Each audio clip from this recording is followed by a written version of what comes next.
24 de maio. Santa Mônica, 387. A Santa Viúva Mônica, cuja festa hoje a igreja celebra, nasceu em 332. Os pais, pessoas piedosas, confiaram-lhe a educação a uma senhora idosa e virtuosíssima, ligada à família por íntima amizade. Embora branda e suave no modo de educar a menina, com firmeza aplicou os princípios da pedagogia cristã, acostumando a educanda às práticas de uma mortificação prudente e moderada.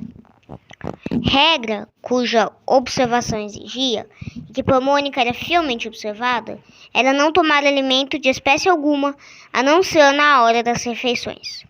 Apesar deste regimento salutar, deixou-se Mônica levar por uma natural inclinação ao vinho. Devido à sua sobriedade e espírito de mortificação, era ela, de preferência, mandada à adega buscar vinho de mesa. A ocasião de provar o precioso e saboroso líquido era demais propícia para que não fosse aproveitada pela menina.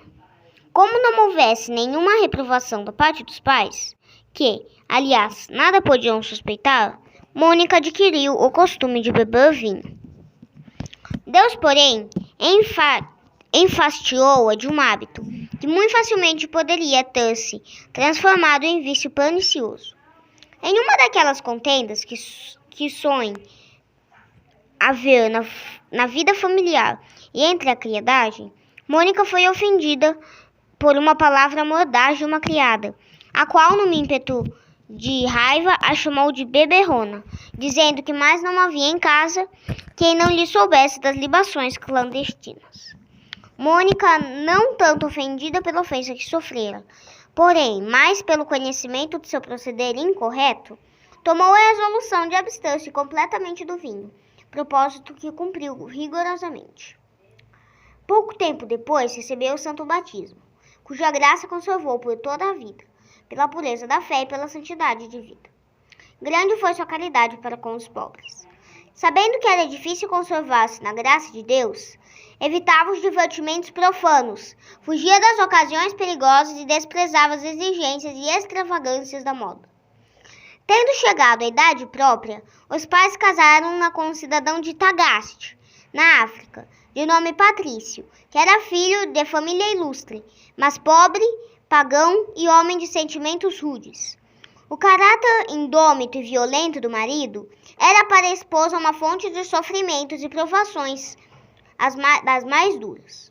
Mônica sofreu tudo com a maior paciência e mansidão, não respondendo a Patrício, senão por obras de uma caridade sem limites e pela oração. Longe de se queixar ou de prestar ouvido às más línguas, que procuravam semear-lhe discórdia no lar, Mônica defendia o marido e não tolerava que o difamassem em sua presença. Deus recompensou esta dedicação, tendo Mônica a satisfação de ver a conversão do marido. Do seu matrimônio teve Mônica 2 filhos e uma filha. O mais velho, Agostinho, causou grandes amarguras à mãe, até que, enfim, pela conversão e completa mudança de vida, se lhe tornou uma glória.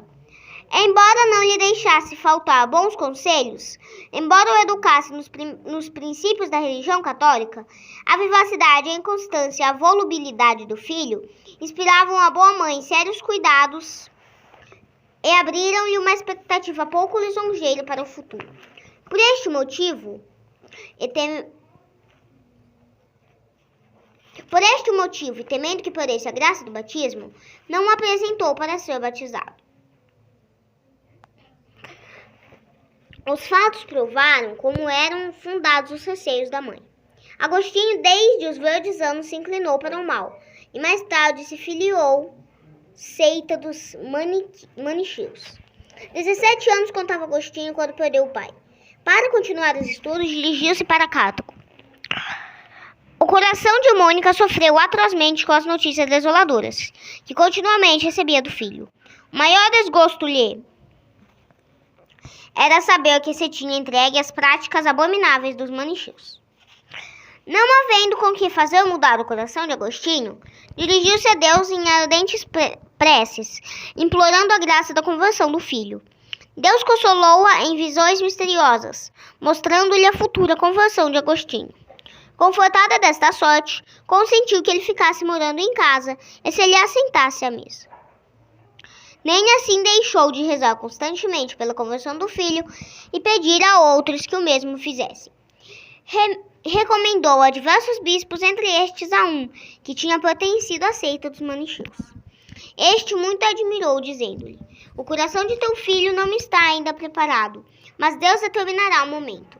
Vai e continua a rezar. É impossível que se perca um filho de tantas lágrimas. De fato, soou a hora da conversão. Agostinho, que era além da arte retórica em Cartago, começou a conhecer os erros da seita dos manicheus e experimentar nojo de seus vícios. De Cartago dirigiu-se para Roma e de lá para Milão, onde Santo Ambrósio era bispo. Mônica, sabendo da mudança do filho para Milão, seguiu-o e teve o consolo de ouvir de Santo Ambrósio que o filho já era católico. Em 387, receberam Agostinho e seu filho Adeodato e o amigo Alípio o santo batismo. Agostinho resolveu então voltar com a mãe para a África. Chegando à hóstia, disse-lhe ela: vendo-te hoje cristão católico, nada mais me resta fazer neste mundo. Caiu com uma doença grave e morreu, tendo alcançado a idade de 56 anos. O filho Agostinho, nas suas célebres Confissões, erigiu um monumento indelével à memória da Santa Mãe. O Papa Alexandre III colocou o nome de Mônica entre os santos da Igreja Católica. Sob o pontificado de Martinho V, 1430, foi o corpo de Santa Mônica transportado para Roma e depositado na igreja de Santo Agostinho. A devoção a Santa Mônica tomou novo incremento em nossos dias, pela elevação da Santa Padroeira das associações das mães cristãs. De Santa Mônica podem as mães aprender o interesse que devem ter pela salvação dos filhos. A vida de Santa Mônica pode a todos servir de exemplo e modelo. Como donzela era modesta, recatada, amiga da oração, caridosa e compassiva para com os pobres. Só seus pais tomou o estado. Só com o consentimento e mais por obediência aos pais tomou o estado. Como casada, era dedicada, paciente e conformada. Longe de se revoltar contra a sorte, com paciência sofreu os defeitos do marido, procurando, pela oração e pela caridade, afastá-lo do mal.